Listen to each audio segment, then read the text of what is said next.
कि संविधान सिर्फ एक किताब या नियमों की एक संगति सूची नहीं है, बल्कि मेरी जान है संविधान, मेरी पहचान है संविधान और इस देश की आत्मा है संविधान।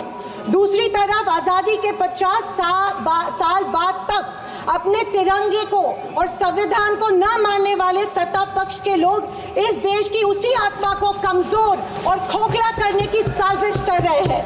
इसी शुरुआत उसी दिन हो गई जिस दिन धर्मनिरपेक्षता, सेक्युलरिज्म, जो संविधान का एक मूलभूत आधार स्तंभ है, उसी को लेके एक गाली या एक कलंक में रूपांतरित करने का प्रयत्न सत्ताधारियों द्वारा होने लगा है। सेक्युलरिज्म को आज भी इस भारत देश की पहचान है, उसे सत्ताधारी पक्ष एक कमजोरी कर रहे हैं या एक बीमारी साबित करने की होड़ में लग गए हैं। संविधान की किसी भी चर्चा या बहस को ये लोग सिर्फ इमरजेंसी पर ले जाते हैं, पर ये भूल जाते हैं कि स्वर्गीय इंदिरा गांधी जी, हमारी पहली महिला पंतप्रधान इंदिरा गांधी जी ने उस वक्त के हालातों के मद्देनजर वो संवैधानिक कदम उठाए थे और उस दौरान हुए गलतियों की माफ़ी भी देश के जनता से मांगी थी। और इतना ही नहीं, उनके विरोधियों ने गठित की गई कमेटी ने उन पर लगे सारे इल्ज़ामों से उन्हें बारी कर दिया था। मैं आज इस सदन में पूछना चाहती हूँ मोदी सरकार से, सॉरी 400 पार का नारा फेल होने के बाद एनडीए सरकार से पूछना चाहती हूँ, आप मणिपुर पर देश की जनता से माफी कब मांगोगे? आप किसान आंदोलन में शहीद हुए 700 से अधिक किसानों के परिवारों की माफी कब मांगोगे? नोटबंदी के चलते हजारों लोगों के परिवार और छोटे कारोबार बंद हुए, उसके लिए माफी कब मांगोगे?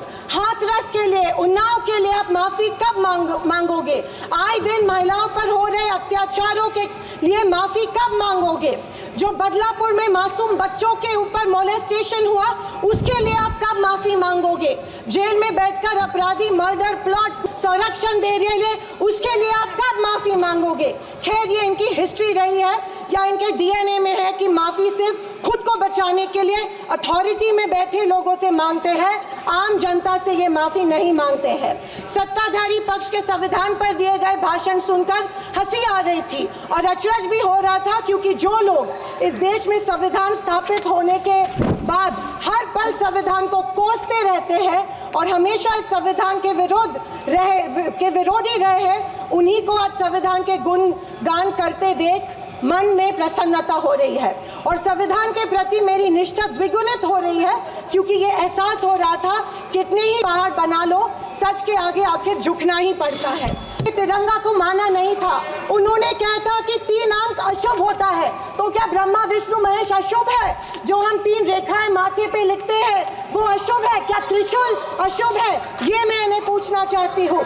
वर्ष 1993 में श्वेत पत्र में संविधान को कचरे का ढेर करार दिया था, क्या ये तिरंगे के खिलाफ नहीं है? तत्कालीन संविधान को बदलने की मांग की थी। धन्यवाद। महिलाओं को हमेशा पुरुषों से कमजोर समझती है, महिलाओं को पुरुषों से कमजोर समझती है। ये अफसोस होता है कि उनके ट्विटर हैंडल फॉलो करते हैं जो महिलाओं को गंदी गंदी गालियां देते हैं। इस बात का अफसोस होता है कि प्रधानमंत्री, हमारे देश के प्रधानमंत्री ये करते हैं। जनवरी 26, 2001 में इन्होंने तिरंगा माना और इतने सालों बाद तिरंगे को नागपुर में होस्ट किया। अध्यक्ष महोदय, मैं 2024 के लोकसभा इलेक्शन के बाद इन्हें एहसास हुआ कि संविधान को ज्यादा छेड़ेंगे तो सत्ता हाथ से निकल सकती है, इसीलिए अचानक संविधान के प्रति इनको प्यार उमड़ने लगा।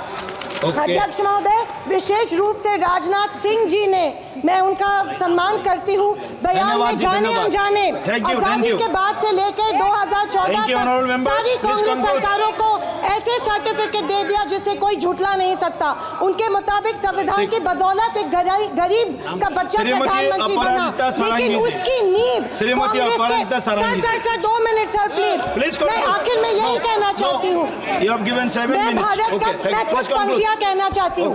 मैं भारत का संविधान हूँ, लाल किले से। अध्यक्ष महोदय, आप बोलना शुरू करें। हिंदी की एक प्रसिद्ध कविता conclude. कि कुछ पंक्तियों पर से एक सेकंड, मैं भारत का मैं अपने संविधान हूँ, लाल किले से बोल रहा हूँ। मैंने तो समता सौंपी थी, तुमने फर्क व्यवस्था कर दी। मैंने न्याय व्यवस्था दी थी, तुमने नर्क व्यवस्था कर दी। हर मंजिल ठहरी कर डाली, गंगा भी मैली कर डाली। न्याय व्यवस्था भी रोती है, गुंडों के घर में सोती है। गांधी को गाली मिलती है, डाकू को ताली Thank मिलती you. है।